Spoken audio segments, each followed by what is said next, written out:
All right, Tori, take it away, my friend. All right, thank you, Tony, for being my stage manager.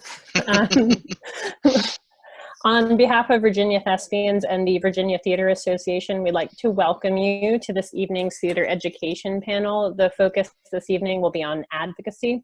My name is Tori Kesling-Councill, and I am a co-chapter director for Virginia Thespians alongside Tony Cimino-Johnson, who you just heard talking. We're co-hosting this with VTA, and they are headed by Lee Crouse, so he'll give you like a wave so you know who he is. The two of them will be moderating the chat, so please use that for any questions that you have throughout the evening. I'll ask that if you haven't already, please mute yourself just so that we can avoid any kind of bandwidth or connection issues throughout the evening. Everything will be recorded. We have Zach Catwinkle, as the secretary from Virginia Thespians, will be taking all the notes for the evening of all the resources so you can access them afterwards.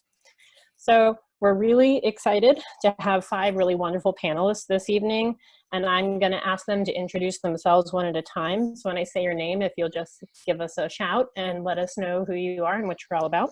So first up, I've got Miss Janet Starke.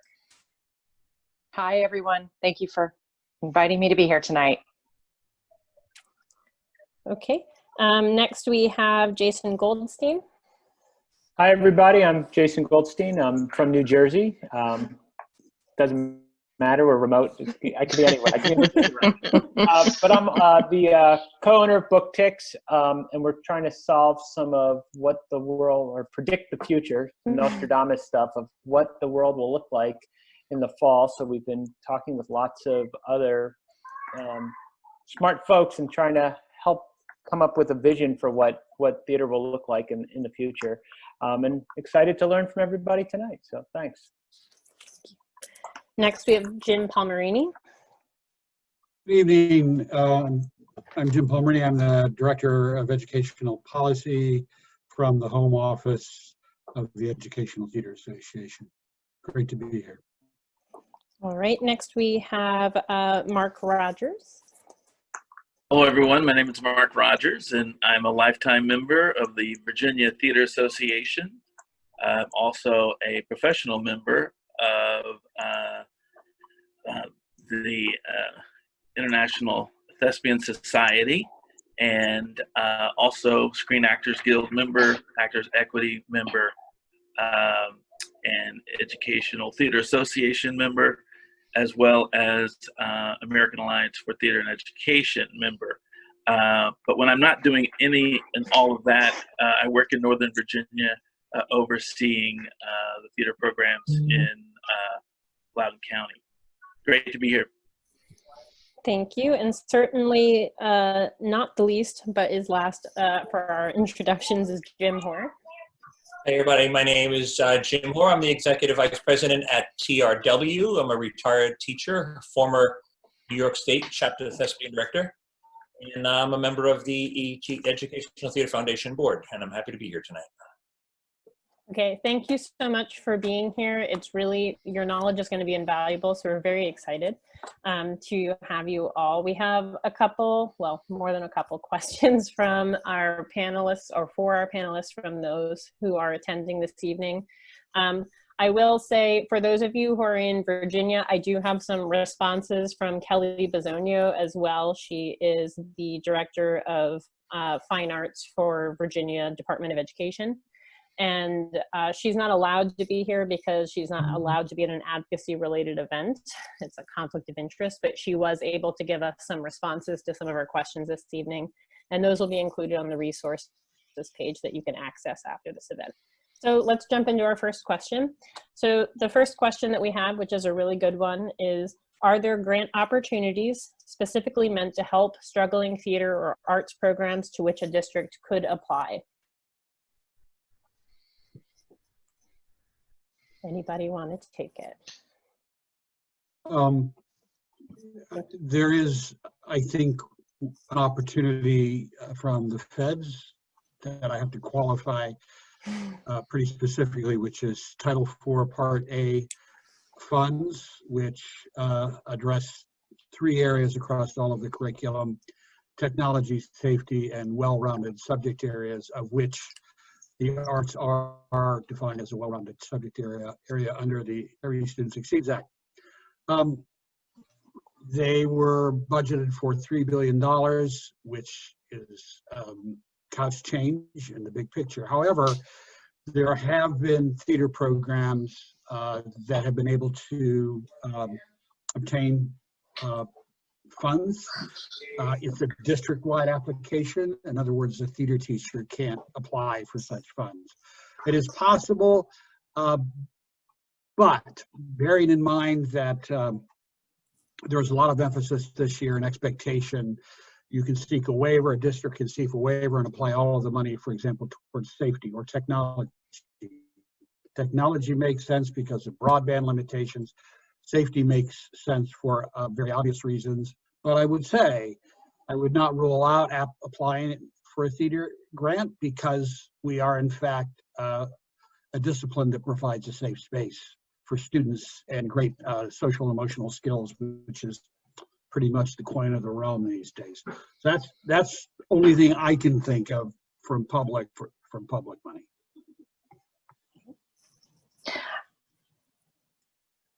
I was going to say, I can chime in real quick. This is Janet Starke, and I wasn't sure if you wanted intros right at the beginning, so I didn't mean to shortchange the process. But again, I'm Executive Director for the Virginia Commission for the Arts, which is a state agency, but we do partner with our colleagues, the Virginians for the Arts, on advocacy issues too. I can say from our vantage point, there aren't necessarily state funds available at this point in time, specifically with regard to any issues related to the current crisis. We are in the midst of preparing our FY21 grants for many of you who have had school districts or may have applied for artists in education grants.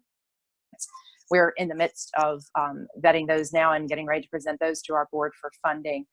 I know that some communities are getting funds. Virginia is due to get some $3 billion in funds from the CARES Act. Much of that, some of that, I will say, I can't remember the exact figure, due to go to localities. And we do know that some of that, I think, is earmarked for K-12 education. So I think from Virginia's vantage point, there's more still to come as they're figuring out how best to distribute the money. But we're also, planning to still implement artists in education grants in support of artist residencies for many, and also working with like our teaching artist roster and our performing arts tour directory already to start thinking about ways that we can be a little more flexible and working with schools in the year ahead and partnering with theater teachers such as you and other arts teachers, both from an advocacy standpoint and also a direct support standpoint. Given the range of things that may, begin to transpire as you start to look towards the upcoming school year. Thank you. And I would just add one quick thing. This is not about a grant, but don't ever hesitate to let your licensing company know if there are extenuating circumstances, if programs have been canceled, if budgets have been cut, if you are a Title I school. Always mention that, because most people are willing to work with you. Some people just don't ever remember to ask, so always ask.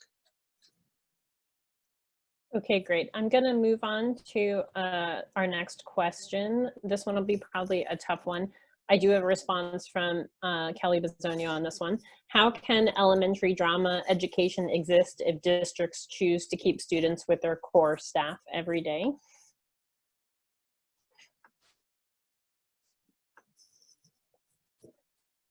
Okay. I'm happy to share what Kelly's response to that was. And again, she's from the Virginia Department of Education. She said, after the governor announces the plan for reopening Virginia public schools, divisions will then develop their own plans based on the guidance and requirements of the governor and the Virginia Department of Health. Because every school schedule is unique, each division and school will take time to solve problems of how teachers and students will move through the building and what the school day will need to look like. Teachers can review the Code of Virginia to understand Virginia's law related to requirements for teachers to be given a planning period and the function of arts teachers in their building. I can say on my behalf, I use the Virginia Code a lot in order to defend my position on different things because it is legal. So there are specific sections of it that pertain to arts teachers, so they can really help you justify why you exist in the building and why what you teach matters. Obviously, we all know why we matter, but it helps when we can support it with law.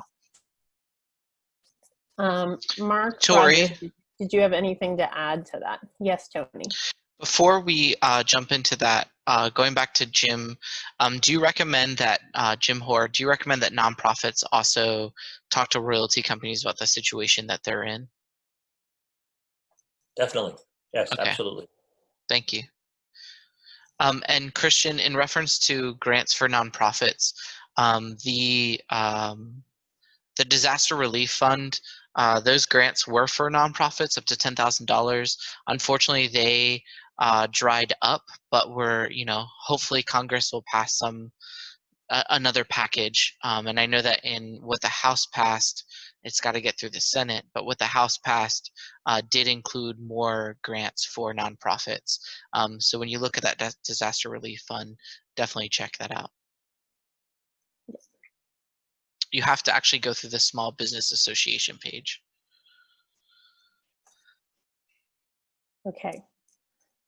If no one had anything else to add to that question, I'll move on to the next one, which is, what are some viable responses and/or solutions to the spread of the virus during singing?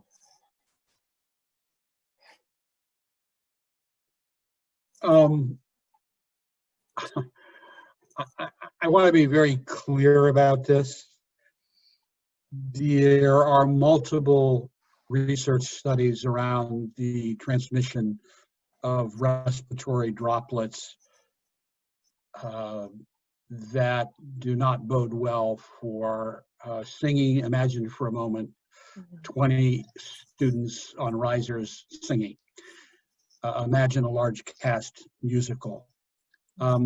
EDTA is participating in a study that is about to launch through the University of Colorado and University of Maryland that will specifically address theater-based speech, that is through monologues and through musical theater. Other respiratory studies are not that specific. That will be conducted in the month of June, and we hope to have some succinct results to communicate about that. I would say with great trepidation that it is a tremendous risk and challenge, I think, to consider producing musical theater productions on a large scale in some districts. Not all districts are the same, and Jim, you can certainly step into this discussion as well.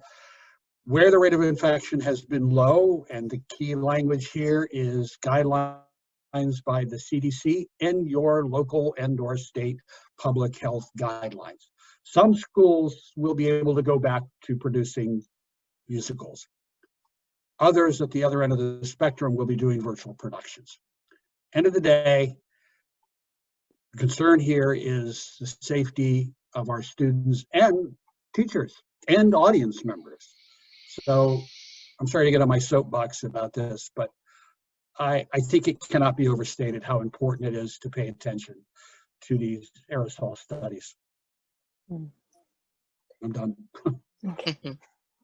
I will say that I am friends with multiple individuals who are part of some of the music education organizations, and they've shared a ton of resources that will be available to you guys afterwards. So if you in particular teach voice as well, or like are in charge of chorus, or you are the vocal director for your musicals, we will include those resources as well. So they have tons of stuff already out about how to tackle that and possible viable solutions so that you can work with your kids in some capacity.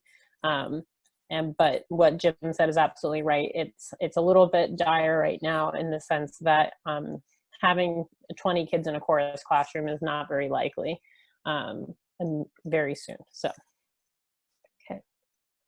All right, let me see. A good question that some of you can probably answer is, how do you get students on your crew involved in the virtual process of producing a show? Well, I can speak to that a little bit. So there's always a million jobs. I mean, and when you get into a technical virtual world, there's 1,000,005 jobs. So there's 5 more jobs for the students. So I guess what does theater look like in this kind of virtual world? Assuming, to Jim Palmarini's point, we could, that you're in a state or a county or an area where there's not a lot of cases, I guess, and you stage the show in a way that people are far apart or what have you. So assuming you could do something of that nature, and you could even social distance an audience and have them sit 10 feet apart in single spots or in little groups, or even not have an audience at all and do some sort of live streaming version. And we can get into some of the logistics and specifics about that.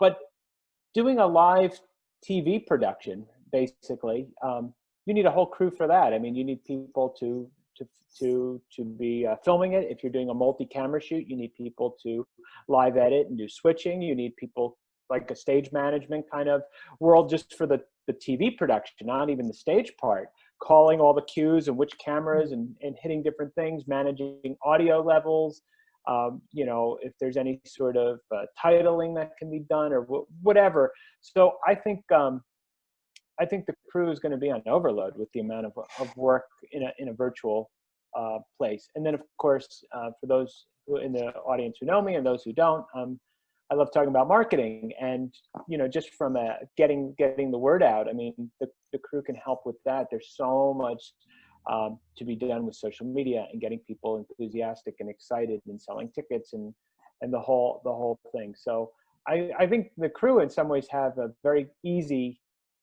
project. I think it's limiting your performers, which might be tough when you might have full orchestra and 30 singers and dancers, and now you're doing a play with a small musical with 10 characters or a small play with 7 actors. I think that it's harder to find engagement for those folks as it is. I think the crew is the easy group. That's my 2 cents. So I want to thank you, Jason. I want to address Lisa's concern, because I think what Jason's talking about is really awesome, but there's also schools who might not have access to the equipment to do that kind of sort of mass communication and live streaming. And I think what the University of Maryland did with She Kills Monsters, one way to also engage our students, like I'm looking into having scenic designers, if we're still in a virtual world, start to design virtual backdrops that can live behind people in a Zoom, right? And then using, if I'm able to, Amazon and having props designers kind of ship props directly to people's houses, and costume designers ship costumes to people's houses, so on and so forth. So I think that there are ways to get students involved if you need to do it on a less technical scale. But what Jason is talking about can be really extraordinary as well. And maybe royalty companies will allow concert versions of a show where you can space people out six people apart and have a singular microphone. That's a possibility too. So I think that there are ways to get tech students involved without overloading the editing and the camera work. I had a colleague ask a question about what type of computer should she buy, because she's afraid she's going to start editing all of these theater shows together over the next 6 to 8 months. And my response was, don't buy a computer, have the students do it if they're able to, because that's another way to engage them in tech. And if they have the technology, or they're able to get that kind of technology, or they're, you'd be surprised what they can even do on their phones. I taught a film class this year only using cell phones, kids' cell phones. So it was pretty incredible to see what they were able to do. So I just ask that we engage our students in those ways and not feel like we have to take it on ourselves, because it gets overwhelming. It really does. Anthony, if I could add to that, one thought that comes to my mind is that, and we're having these talks in the arts nonprofit organization sector too, with everything that's going on, it can provide some opportunities for maybe some new community partnerships and collaborations. Arts organizations may increasingly be looking for, new partnerships in lieu of maybe being able to mount their own productions or do, some other avenues. And one thing we've been talking about is being an increasing resource for educators like you all. And I'm thinking of some of the great institutions we have across the state, like Lighthouse Studio in Charlottesville, my former organization, Richmond Performing Arts Alliance here in Richmond, that has a digital arts lab. So there might be some opportunities in your community for a partnership, perhaps even with your public broadcasting station, that might be willing to help mentor or, develop some unique partnerships where you can actually, they could help design a similar experience to what we're having today just off of live streaming. We actually, just this past year in March, we had to kick our Poetry Out Loud regional or statewide competition to be live streamed in mid-March. And we were able to partner rather quickly with Virginia Public Media, VPM, who their team did an excellent job of transitioning it all to a virtual experience. So that might be another avenue for you too, that helps leverage some new community partnerships. And also, again, you're not having to learn how to be a tech director or a video producer overnight. So you might look into those ideas too. That's awesome. Thank you. Hey, Jim Hoare, there's a royalty question here. Are there different rights concerns between live streaming versus an edited, recorded production? Yes, and that is a very important question. Live streaming, first of all, none of the licensing companies, when they sign their shows, get reproduction or mechanical rights. We get live performance rights, and that's all we're allowed to give you. So as much as we would love to say to all of you, go out and videotape your show and show it as often as you want, we can't, because those are not our rights. And those rights are actually owned by, in some cases for old musicals, the people who did the first cast recording, which was a record back then, or it could be people who own the option to make a film of a brand new musical. And there are other legal concerns that are also beyond our control, and that is, for example, if you're watching a show, you have the rights to perform a show on stage. We have cleared all of the rights and the usage of that material to be used on stage. But if the material is being used in a secondary form, and that is a video, basically, even if you're videotaping in real time, it could trigger a payment, again, to all of the orchestrators, designers, original authors, or whatever, that could suddenly put the cost of the permission out of reach for anyone. So each and every single show is a separate question. I'm sure everybody from every licensing company will tell you that. Questions have to be asked, and we will certainly, on everyone's behalf, ask. We have certain shows that they said, we do not and will never get broadcast rights. So that means you cannot take and here's the reason, a lot of agents for authors are terrified of stuff being put out there in the world to stay if it's not going to be a representation of what they want their piece to be seen as. And we all know, I know someone said to me, oh, I wish I had a video of your show. And I said, well, I'm sure you wouldn't want Thursday night, because that happened Thursday night, and I would never want the world to be able to see that over and over again. And that happens for all of us. So freezing it in the virtual world is something they're very afraid of. But the example was given, like broadcast is to take pre-recorded or recorded material and show it. Live stream is an extension of when you show up late to the theater and you're watching a monitor out in the lobby while you're waiting to go in. Well, live stream is basically that monitor in the lobby is also being sent to your devices at home. Some authors and their agents are much more open to that possibility, especially if the technology exists where it cannot be captured or archived and everyone has to just sort of see it in real time. Of course, what that means is you have to have a piece you can put on the stage safely. So when Tony mentioned before concerts, I'm working with authors on creating a somewhat smaller cast concert versions, and I know others are doing this as well, that could be done with social distancing in mind, like making the social distancing a thing as part of the show. Spamalot is the first one I did, and the title is Spamalot, a concert-ish version, socially distant concert-ish version for plagues and pandemics. So it just states the obvious. But I spoke with a teacher this afternoon who said, I'm thinking of doing that, but we may put the kids in gym on totally separate and sell only live stream tickets. Is that okay? And I don't know. I'm going to ask. But I do know that Jason Goldstein has come up with the technology to make that happen as far as that's what his new Booktix Live is about. So, you know, we're all in Brave New World territory and we all want to make as many things work as possible, but there are legal hurdles that we have to all approach, and some of them we don't even know what they are yet until we ask. And Long Jim, answer. there's a couple of follow-up questions. Thank you so much for sharing that. The first are the Zoom shows that people are starting to see. I'm assuming that the royalty companies have specifically given permission to do a Zoom production, correct? And that is not the case for TRW at this point. I would hope so. Yes. I have a few shows if someone had asked. A teacher at a college just said, could we do a Zoom of a specific title? And I said, I know those authors are going to say yes. Okay. So I think the answer to that question, Holly, is to speak to your licensing reps and speak to your royalty companies. The beautiful thing about TRW is that they're really, really accessible.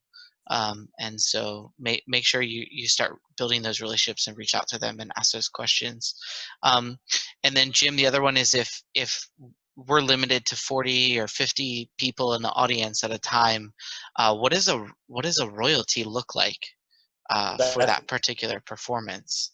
It's royalties for us, and I think the others are going to follow suit, is not going to be based on the size of your house anymore. It's going to be based on the amount of tickets sold. Got it. Okay. Most of the agents for the authors will have a minimum. I think it hovers around $125. Like that's the agreed, you can never charge less than this for a show. But the old model of 60% of your house times 15% of the ticket price, of the average ticket price, which is pretty much a general standard. That's not going to be played out this year, I don't think. And what I liked about the Booktix Live with Jason is if you were to sell, let's say, 30, 40 tickets in the theater and another 200 people wanted to buy tickets to watch the live stream, Jason has access to that information. So your royalty will be based on the total tickets sold, live streaming and live, for those shows where we have permission to do the live streaming. That's fantastic. Thank you. And then the last follow-up question, if someone were to do a Zoom reading of a play, could they get in trouble if they recorded it, even if there's no audience?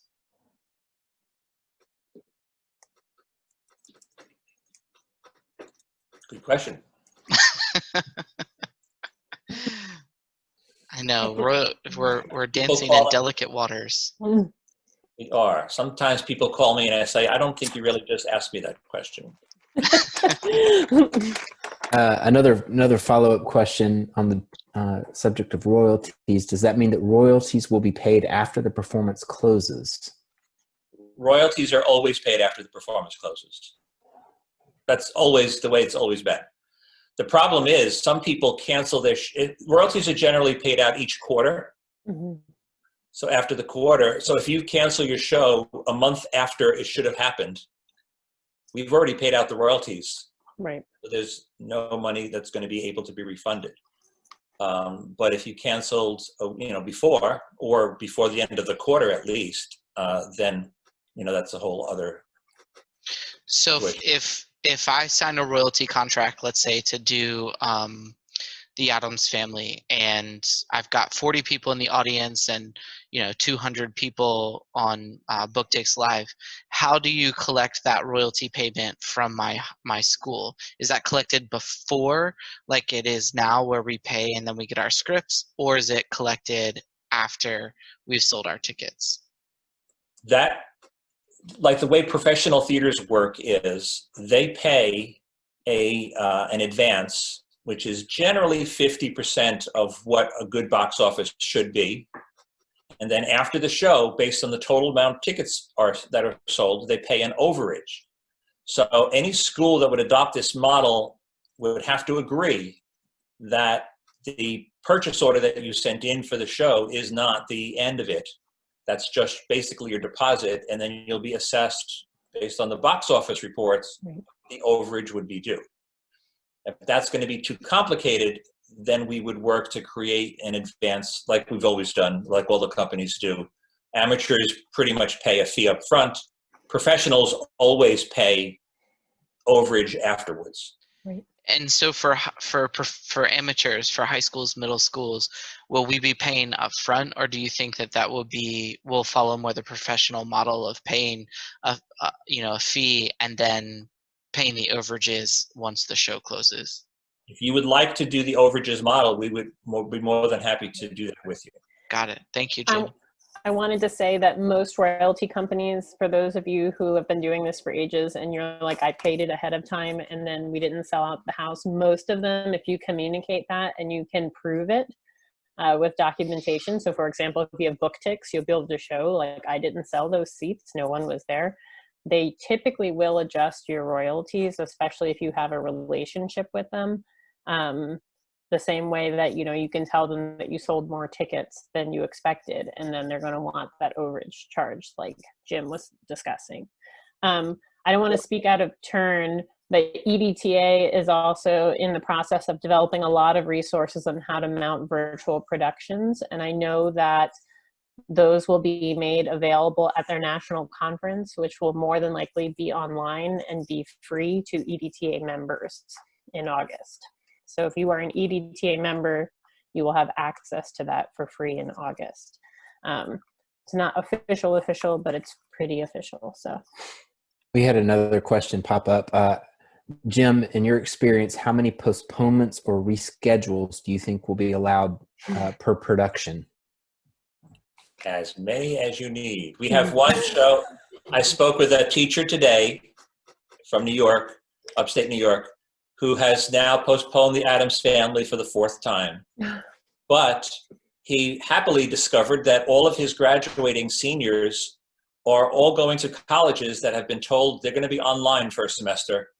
And his school is actually opening, so they're going to do their show in November with the seniors coming back. Wow. Thank you, Jim. He could end up postponing again until March, who knows? Yeah. Tori, do you want to go into the next question? I do. The next one is kind of a 2-part question. So they're both about how a teacher can advocate for themselves. One, during distance learning, so if they are put in a virtual teaching capacity, and if we do return to live instruction, meaning not being retained to teach another content area, but being given the ability to actually teach theater in the classroom. So how do they advocate for themselves in both of those scenarios? Well, this is what I want to say first about that. EDTA, aside from creating those virtual packages of things that Tori mentioned, we are in the middle of creating the recommendations for reopening school theater programs that should be available within a few weeks. The assumption is that every program eventually will be able to resume something resembling traditional in-school instruction and performance. However, the full spectrum is that some will be in a hybrid model, some will be in school, some will be entirely teaching remotely and engaging in virtual instruction. So the question about how do you advocate on behalf of your program, I'm going to say at the center of that, and by the way, in the chat, I put a document that I hope you will all take to heart and spread far and wide. It's called Arts Education is Essential. It was signed by more than 50 national organizations, everything from Carnegie Hall, Country Music Association, Principals Associations, and of course EDTA. What I would say is you need to be prepared to make the case about not just the innate value of theater, but how it supports students' social and emotional safety. I know I mentioned this earlier, but it is so important. We all know that students have been traumatized, and getting them back into learning and feeling they can take risks in an art is going to be a challenge. So it is not the only way to advocate, but I do think at the higher level of superintendents and curriculum development people, they need to know what theater education brings to the table in this new normal. Again, it's not the only thing, and there'll be a lot of material within the recommends doc, which will suggest both advocacy strategies and curricular strategies. I hope that's of some help. This is a challenging time. We're building a bicycle and flying at the same time in all kinds of ways. I can add that one thing that I know I use frequently and was actually a suggestion that my director of curriculum gave me is that you should look at what your state guidances are. So for Virginia, we have like Portrait of a Graduate, and it has the 5 C's, and theater education fulfills every single one of those requirements that they want children to have before they graduate high school. But we also in Virginia have profile of a educational leader, a classroom, and a teacher, and what we do fulfills all the requirements in each of those areas. So while you might have a math teacher who's going to struggle to meet those requirements, we do that with ease. So if nothing else, they need us in the building as a resource so that those things are being fulfilled, because they might not be able to fulfill them in the math class, for example, because they're so behind on content. So they're not going to be able to worry about those additional things, but we do it innately already in our classrooms. I think, Tori, just to piggyback on that, I think those are some really good points. And the other sort of tool that you have in your back pocket at the right time is the release of the new fine art standards, and being able to make those connections early on as those new standards are coming out and tying them to the 5 C's and some of those other resources, I think is a prime opportunity. And also to piggyback on what Jim just said, the idea of, what we are seeing is, again, what we're used to, very non-traditional learning in a virtual environment, let alone as you start to bring students back into a school environment with varying levels of trauma. There's a unique opportunity for demonstrating how theater, how tactile arts and all of that can really help to get everyone back into a place and space of comfort, and also help in some unique ways with retention for learning and things like that, with dealing what everybody's concerned about with the sort of the learning loss of having essentially been homeschooled for many months. So I not to be like the Pollyanna in the room, and not to say that I'm not in any way advocating that theater teachers now have to teach everything. Believe me, no. You have the right to teach what you were trained and know to do best. But I think there's some opportunities for that sort of convergence to reposition the case for why theater education is so important. I just want to add one more thing about that, and I totally agree with what Janet had to say. I think the real high road that we need to take is to assert that theater education is essential to all students, and we support the reintroduction of theater in all schools when it can be done safely. The delivery system may change a bit, so it's not about what will we teach, it's about how. The outcomes are not different.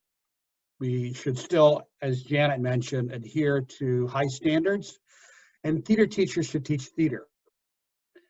I think we need to put a stake in the ground and make that case. And just the last thing is there are the opportunity to learn standards, and what this recommend docs does is it repositions that and simply asks the question, what does a theater teacher and their program need in order to engage students in a really meaningful theater education program? What do you need in terms of content? What do you need in terms of support? And how can you use that to leverage the kind of support you're going to need at the district level in a really challenging time, both financially and mentally, I think. Okay. Thank you both. Okay, so we have a handful of other questions. One thing is somebody wants to know, how do you become an advocate versus an activist for theater education? And I think that goes hand in hand with this other question, which is, now if I can find it, what does advocacy look like for theater teachers and who are their stakeholders? So talking about advocacy versus activism, obviously we all want to retain our jobs, so we can't be activists. But who do we need to talk to? Who are the right people to approach in order to be successful in advocating for ourselves?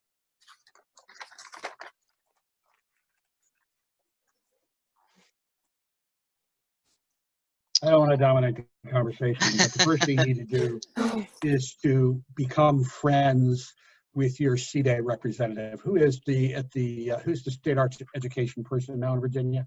Kelly Bisogno. In the Department of Education. Tony, do you know? It's Kelly Bisogno. Yep. Yeah. Okay.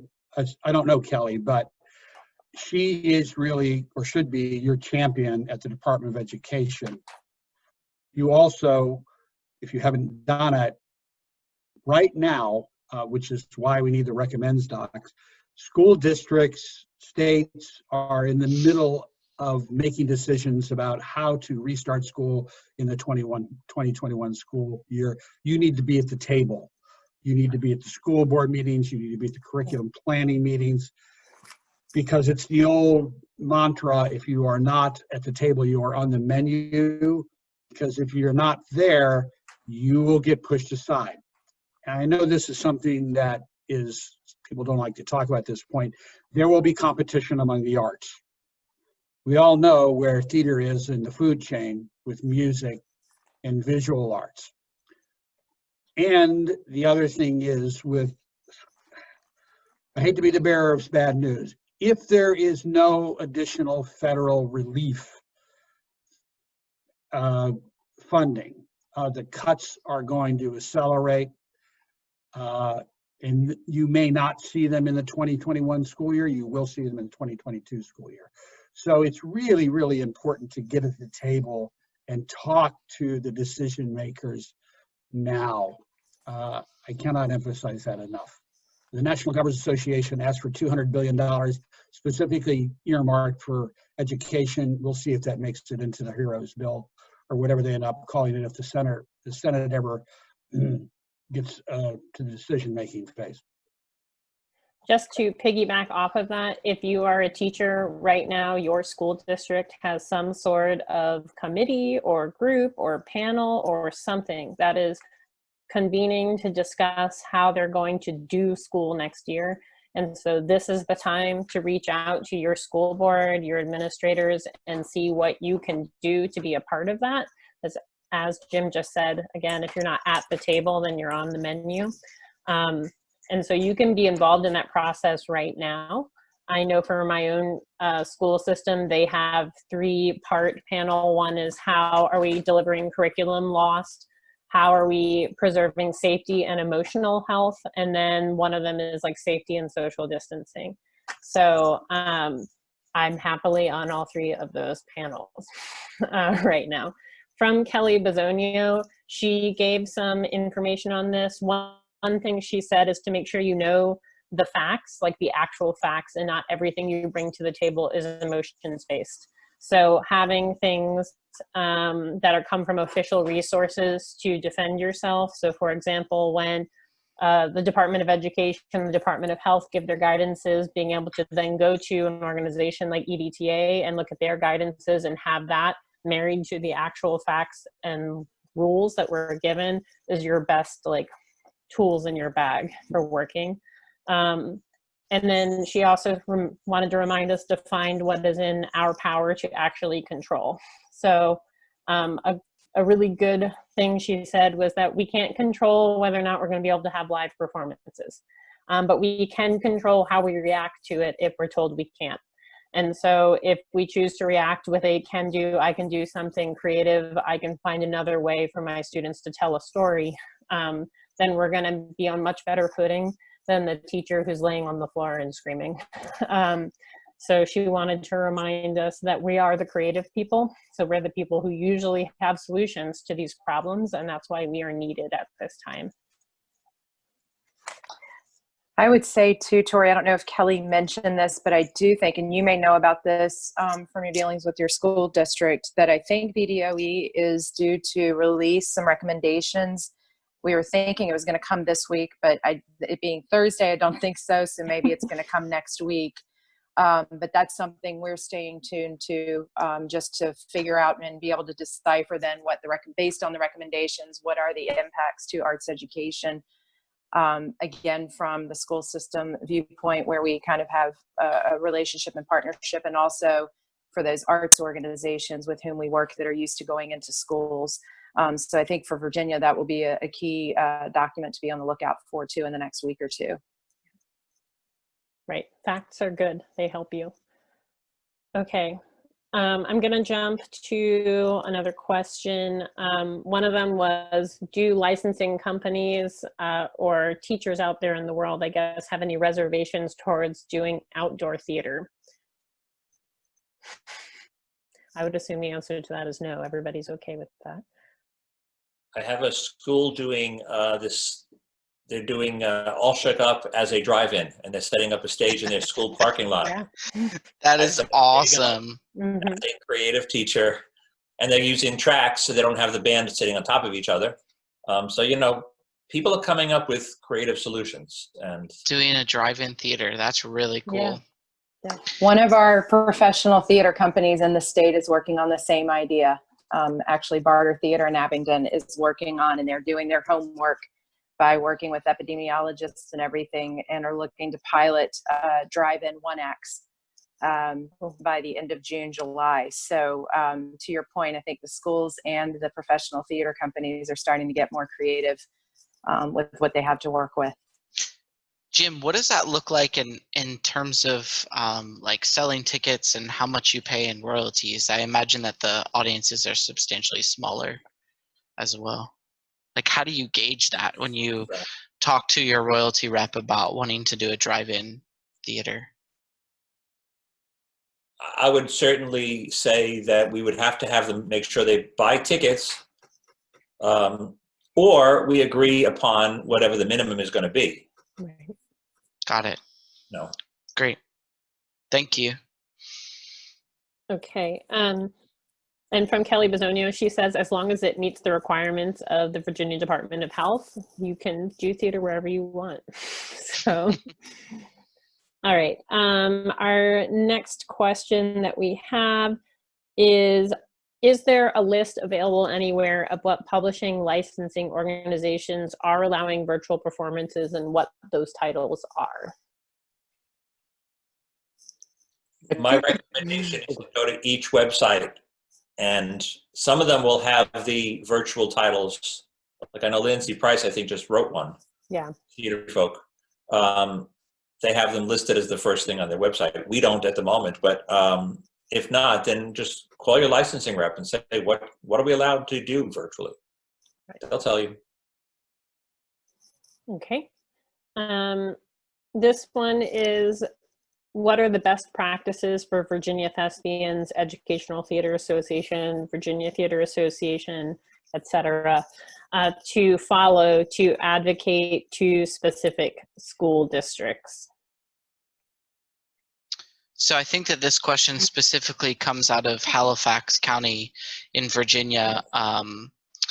Kind of brazenly said that they weren't going to have any arts teachers next year, and that they were all going to become aides in other classrooms for a year, and some of them were going to be let go.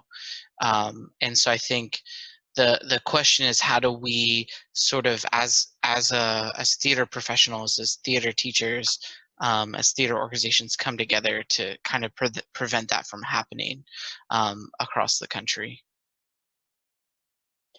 I will say that. Tony, I think you just hit it on the head. You have to assert that you are trained, certified professionals that teach a recognized standards-based canon of knowledge and skill. Not just anybody can do it. That assistant thing or teach other areas is not unique. That is going on in other parts of the country. It echoes back to the level of testing. The other thing is theater educators need to really simply stand up for themselves. The idea that you can be replaced and made less of is just something you just shouldn't stand for it. I don't know how else to put it. We're fundamental, and it needs to be, and we're part of a federal law. So you need to stand up for yourself, period. I know that we received an email from Virginia Theater Association asking for a letter campaign. I think it was from VTA, asking for a letter campaign to Halifax County as fellow theater educators. So I definitely think that there is some unity here, and in advocating as theater educators across the country, working together and using our resources and pooling together. There's a lot of you probably come from the Facebook groups that we're all a part of, and definitely posting those in those groups and asking your colleagues, ones that you've never even met before from all across the country, to help you stand up for your job is going to be really important now more than ever. Absolutely.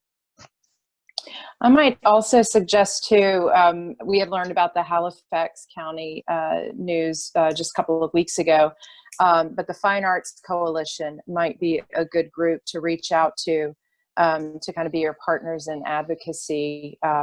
And there, you've got educators all across the state who are part of that group. I know Pat Franklin was the one who told me about the news out of Halifax, and they sent me the article from South Boston. But you might think of also some coalition building with some of these other advocacy groups to help get the message out on the local front, and with your representatives there and all too, and see where you might be able to leverage more voice. Thank you. I will say, when that news came out, it was immediately pointed out that it is in violation of the Code of Virginia. So on a legal basis, they cannot just get rid of all of their theater teachers and, well, arts teachers in general and make them aides, because they have a minimum requirement of fine arts teachers in their school system based off of population. So while they may have said that to a reporter, if they want to continue to be an accredited and funded public school, they will not be allowed to do that. Okay, so we have one more question for everybody, and then if anyone else has any additional questions that they would like to ask, please put them in the chat. So this one kind of goes out to each one of you on our panel. What might theater education look like next year to you, and what would you like it to look like?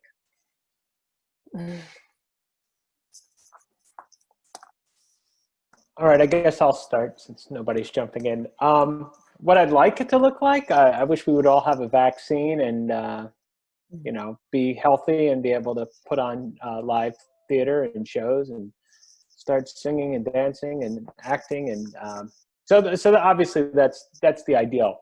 But so that was kind of our challenge. I'll talk a little bit about what we were dealing with. So in January and February, we were having, I think, the best year Booktix has ever had. We had all these groups doing shows, and it was so awesome. We're like, this is going to be the best year ever. And I think we jinxed it because we had March and April, which tends to be very big months for most of anyone kind of in the theater business. You know, you put on shows, all the licensing houses put on, you know, the revenue, all the production companies and sound and lights and ticketing and all of us.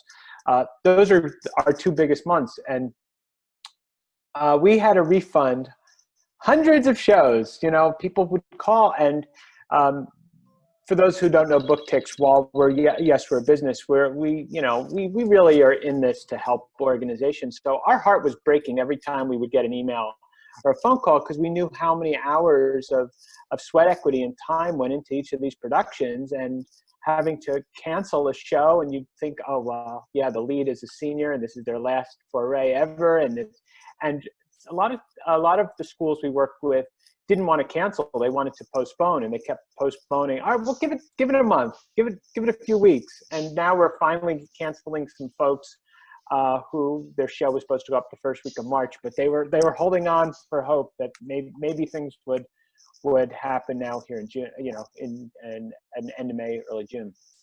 So we started to think about, all right, if people are going to go back in the fall, what could that look like? And the big question that a lot of our clients started asking was, how does video work? How does live streaming, video on demand, ticketing, etc.? So the first thing we did was we did the Band-Aid. We said, let's just help organizations put up their shows however they can. And at that time, in emergency mode, a lot of the licensing agents, they were pretty open too. They were like, just make the show happen in a way. So people were putting shows on YouTube Live and onto Facebook and onto Zoom, etc. And I think authors, and Jim Hoare, you could always jump in too, but I think authors were more willing to say, well, you know, everyone's worked so hard on the show, let the show go on.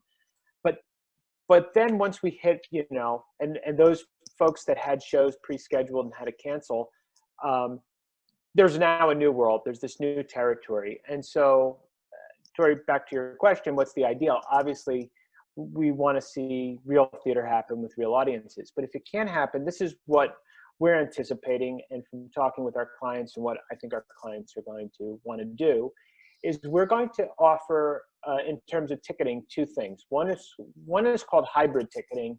Well, that's what we're sort of calling it. And that's a mix where not only do you have social distanced audience, but people could also buy a live stream. And it's something we had thought about a long time ago. Hey, you know, your great grandmother lives in a nursing home and can't come to the play. Could she buy a live stream ticket? And the licensing world wasn't really open to that. So if any good has come out of this, I think it's you know, some authors are now seeing the value of that piece. But so we've decided we need to help with the streaming. The problem is that the security for streaming isn't really out there. You know, YouTube Live, you can give a password or a link, but anyone could really share it. So what we did was we decided to build our own streaming platform. So from the ground up, we've built, now we're just working out all the support materials and the operational stuff, you know, to continue the customer service, you know, tutorials and videos and what have you. I know I'm being long-winded. I don't know if there's a timer going on, but the short version is people who want to stream their shows, we're creating ways to help them, whether they have no budget and just want to throw an iPhone on a tripod and send video feeds, or they want to, you know, call up Martin Scorsese and have him come and shoot the show.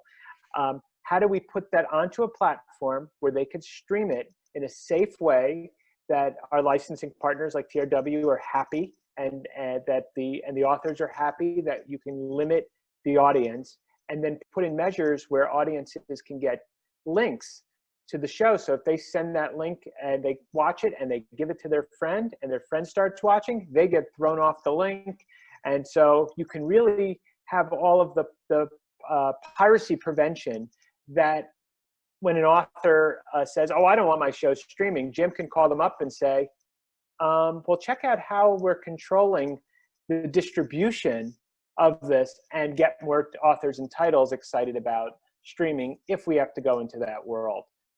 Clearly live is best, and you know, I love movies and I love, you know, film and TV, but there's something about the theater and why we do theater. There's an experience that you can't really get over, you know, sitting at your computer. But if that's going to be what's going to make or break having a show happen, we want to be there and figure out that technology. So you can all check out Booktix Live and talk to our team, and if you have questions for me. But we wanted to create, just like with Booktix, a kind of a free-to-you model, and just over-deliver and have something really awesome to help theater happen. So I don't know, did I leave anything out? No, that was awesome. Thank you, Jason. That's the dream. That's the dream. Yeah, I think you're putting a lot of, like, you're allowing theater teachers to breathe again, especially after many theater teachers and their programs are probably bankrupt or close to I mean, it the idea is the after handhold. this spring. Yeah, yeah. Because this is new territory, and you know, I always say to teachers, you know, putting on a show and being a teacher are two difficult, noble professions, and you do both of those. Now Right. you're going to be a producer of a television show or a broadcast. I mean, that's a whole nother Right. hat to wear. So it's Right. a lot. I was expressing to my husband earlier at dinner today that I'm a little bit frustrated with some of our crisis managers and our leaders in education. And he said, well, they're not crisis managers. They're just educational leaders. And I said, oh yeah, that's right. Putting up a show is essentially crisis management 24/7. And that's why I'm frustrated, because we as theater teachers know how to crisis manage. And it's very frustrating. So we're really happy that people like yourself are innovating and creating new ways for us to share our content and to share what the students are doing, because it's really going to help us in our classrooms to be able to say, hey, we can still do these performances, we can still do these monologues or these shows, and do it safely. And so we can still find a lot of value in that. So. And Tony, I think to your point too, I think that's why theater education is so important, because right. You know, we didn't come up with this as, you know, business people saying, hey, let's come up with, you know, a way to ride this wave. It's the theater person in me who's put on zillions of shows who said, okay, we have a problem, let's figure out the answer. Right, exactly. You know? Yeah, it's that crisis management skill, that problem equals the solution. There's a couple questions, Jason, for you. So if a school Sure. isn't charging tickets to a show, and I know that you also have a donation platform, but let's say I'm doing a production and I'm not charging tickets to that particular show, can we still access your Booktix Live streaming service and stream through that Absolutely. to give codes out to families, and then also include a donation link? Absolutely, yeah. When we built it originally, we were going to build this whole super big integrated thing. And then we realized we should really build it kind of separate from the Booktix platform. So people who are selling their tickets through Booktix and want to connect to the streaming platform, it's all one, it's all integrated, and it's awesome.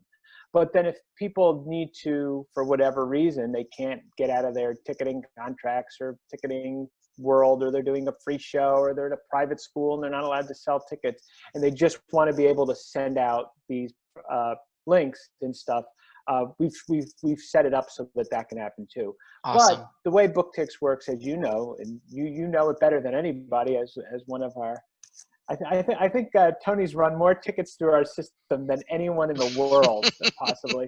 But you can run for donations and comp tickets and give out codes. You know, there's so many ways to engage audiences, which I could talk about for hours. But I've never really liked the concept of free tickets, and people have heard me say this. I always like the idea of tickets that have value, and then you give them away for free. And it changes the entire value of the arts. When a ticket is $10 and I give Jim Palmarini a coupon code so he can go in and come for free, he's now holding a $10 ticket that he got for free. So, I mean, obviously that's different in the donation world, but it's a way that you could you can also engage your community by giving away tickets that do have value through codes and other things, which can celebrate your program in a way that's different than a kind of alms for the poor, woe was me feel sometimes. Yeah. Thank you, Jason. It's just a psychological thing. I mean, you know, obviously, you can do it Right. however you want to do it. The system can handle it. Yeah. Thank you so much, Jason. Sure. Does anyone else want to answer the question of what they hope or think theater education might look like in the fall?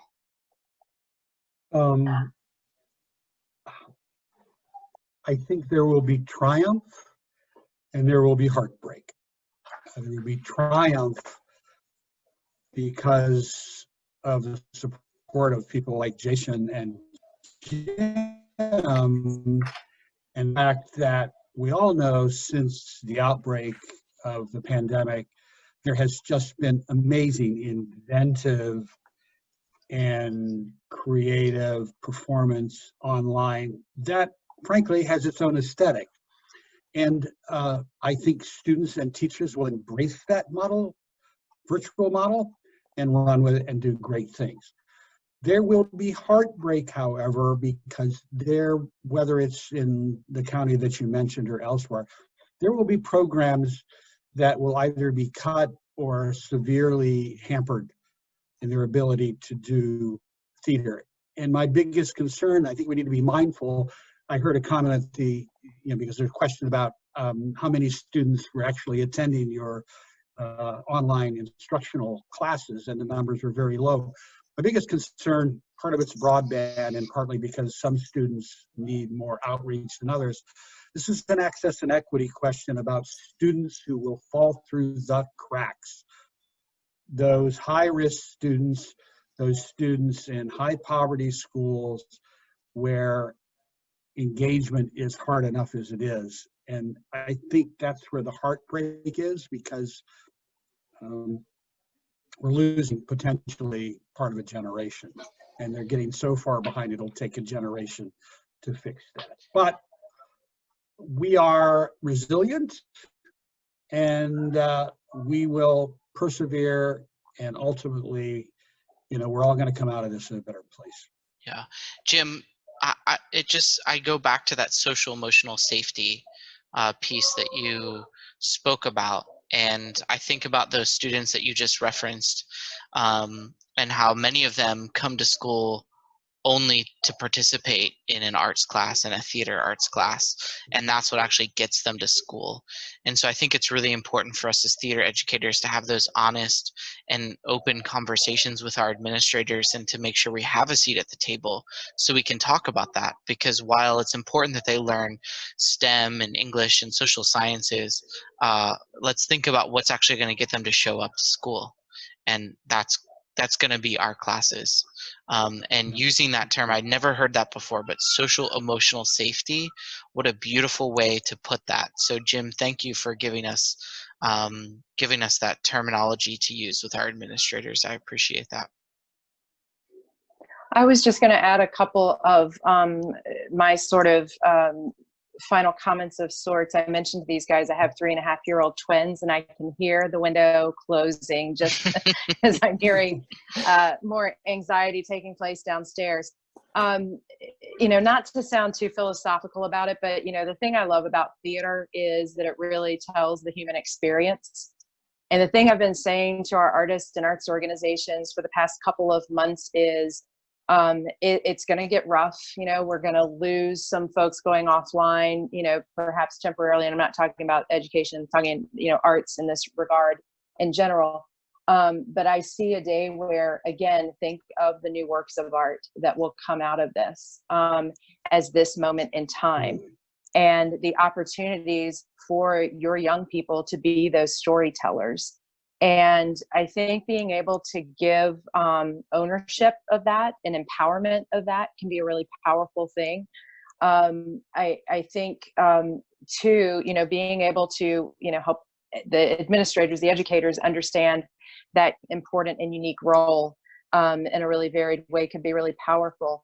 And then as I'm looking at some of the comments on the side too, and some of the things that you all have said just about in terms of restructuring your theater programs, many of them are very similar to the conversations we're having with arts organizations. And so I think another opportunity, not to add to your workloads, but to maybe take some time to brainstorm again about those community organizations you might be able to partner with or develop those partnerships over the summer. Because that's one thing we've been talking about again, is that opportunity for community arts organizations, not to supplant what you all do, but to really help support and complement and enhance what you do and what you do best. And being able to maybe leverage some resources and supports, particularly in the months ahead, and some really innovative things. And simple things like, you know, if you're thinking about a drive-in theater experience, or, you know, something else about live streaming, these guys are trying to figure it out too, figuring out how to make for a still engaging experience virtually. So there might be some, just again, some great collegial sharing there, that can maybe help you avoid some pitfalls, or think ahead, or, you know, develop some other relationship in the community that can help you again in your school building. Awesome. Thank you so much, Janet. We really appreciate you being a part of I'll this just conversation. say, I am your biggest supporter. I know what you guys are dealing with and dealing with. I know there's a lot of fear and anxiety for all of us, but I think we have to hold true to the vision of the possibilities, and that we will come out of this in the end. It may look and feel a lot different than it has, but maybe there's a way to make it look and feel better than it has, and to really, you know, kind of rebuild from that viewpoint. So definitely look to the Virginia Commission for the Arts as a resource. We work kind of in lockstep with the guidance from DOE as well. And we will certainly want to keep in touch. I'll be sure to keep in touch with you guys as well. So thanks for the invite. Take care. Thank you. Thank you so much. Tori, I was just gonna, okay. Go ahead, Jim. No, I was just going to say, I have no doubt that some great art is going to emerge after this, but my image of the coming school year is we're going to be in survival mode.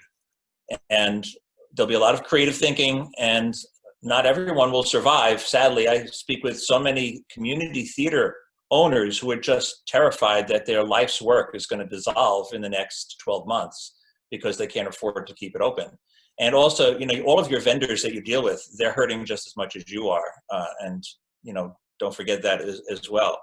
But I was watching a live performance online, and something was just bugging me, and I wasn't totally sure until it was over. And I realized I was jealous of the audience that I was watching online, because there was a live audience watching the show. Wow. And it occurred to me, those people who were live on the screen were actually experiencing theater, and I was only observing theater. And I think there'll be a lot of observing theater next year, and my heart breaks until the time that we can all experience theater again. Thank you so much, Jim. Tori, we have about 5 minutes left, so I'm thinking maybe we just ask each of our panelists if they'd like to say something to wrap it up, and then we thank everyone and call it a night. Yes, I think that's a good idea. I want to say that you guys should be getting a survey from us if you registered for this event afterwards for any feedback, and also some of our panelists and Virginia Department of Education. We asked them if they wanted to ask you any questions for feedback that they can use. So please take the time to answer those, because they're going to the right channels that you need to hear what you have to say. All right. So final thoughts. Yeah, to wrap it up, final thoughts from our panelists, if you care to share.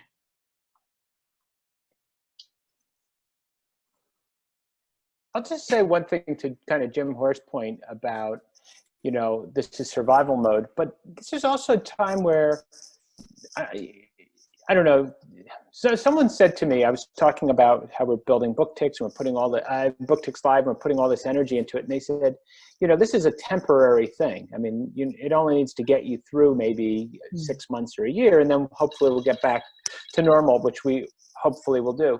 But this is also, I think, a great time for audience engagement outside of doing shows. I mean, people are getting sick of sitting on their screens all day, which is true. But people are looking for things to do that are different. And if this is a time where you can start a talk show and have different members of your organization come on and talk about behind the scenes things, if you wanted to showcase previous things you've done and, talk with the set designer of your productions and show their models or behind how to create, not everything has to be a fundraiser. A lot of it could be engagement. And this is a time where you could work with your team on all the things you normally don't have time for, right? So maybe your theatrical season's a little limited, but this is where you work on building brand, you work on building your advocacy ideas. You can work on your mission and your business plan and figure out what your 5 years are going to look like and how to re-energize things. I don't know, we've been more innovative in my business partner and I and our staff, I think we've gotten more done in the last 2 months. There were so many things on our list that we were now forced to step up and do, where in the past we were like, we'll get to it. And so, I don't know, let's maybe be positive about it. Maybe there's ways this time could actually be very inspiring. I'm going to jump in here and say that with great challenges come great opportunities. And I think that no one knows what's going to happen in the fall, but I do believe, and I echo everyone on the panel, that there are going to be districts where it's going to be much more accessible than I think people realize. And for those groups that are allowed to be back in their buildings, I think the power of the One Act is something that can really be explored. I hear theater teachers all the time say, well, I got to make sure I choose something where 30, 40, 50, 60, 70 people. I think this might be a great opportunity to finally do that show with 2 people or 4 people or 6 people. I think that there's a golden opportunity to really take those small cast shows and I think it just, the ideas of social distancing can definitely be adhered to with a small cast show, small audience, and I think that that's something that could really empower a lot of people moving forward. But I do, I want to take a second to thank all the theater teachers who have inspired me over the last several months with incredible ideas, everything from virtual talent shows to performing scenes in their neighborhoods, going from house to house and doing a short little scene. We actually had someone at the entrance of a neighborhood here near where I live that was actually doing monologues for cars. There would be like a little groups that would pop up. Obviously, we all want to make sure we do everything safely, but the opportunities are boundless. So thanks for everyone on the panel and for your creativity and for your imagination. And thank you for the theater teachers for thinking outside the box. It's really inspiring to see a paradigm shift and where we don't just say, oh, I can't do this, but we can. And so there's some amazing things happening, and I know that's going to continue. So thanks to everybody. Thank you. I'm reminded of the old theater educator joke. I work part-time, only 12 hours a day. I don't know about you, but I am tired. I am working 10 to 12-hour days. Triage crisis mode, and I am working, and I hope you are, on self-care.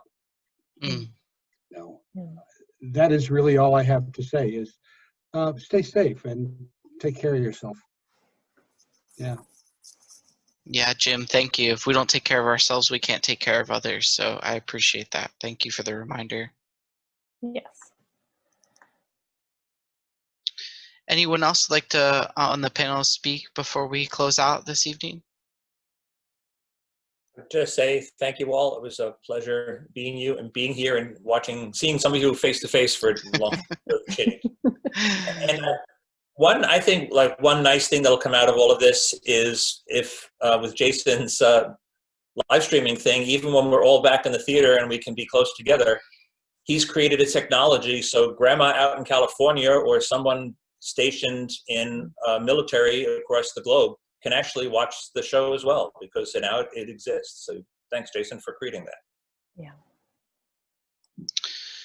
So the question was asked, can we hold more events like this in the future for theater educators? And definitely Virginia Thespians and Virginia Theater Association will look into being able to do that, where theater educators can come together from across the country and speak. And I'm sure EDTA will be having a lot of resources come out for you. I encourage you, if you haven't already, to sign up for and attend their virtual festival. It looks like a lot of really amazing things are going to be happening. And they'll also have a national conference where theater teachers can come together and share resources as well. So be on the lookout for that. But thank you all so much. Thank you especially to our panelists and to Tori, our moderator. Y'all were fantastic.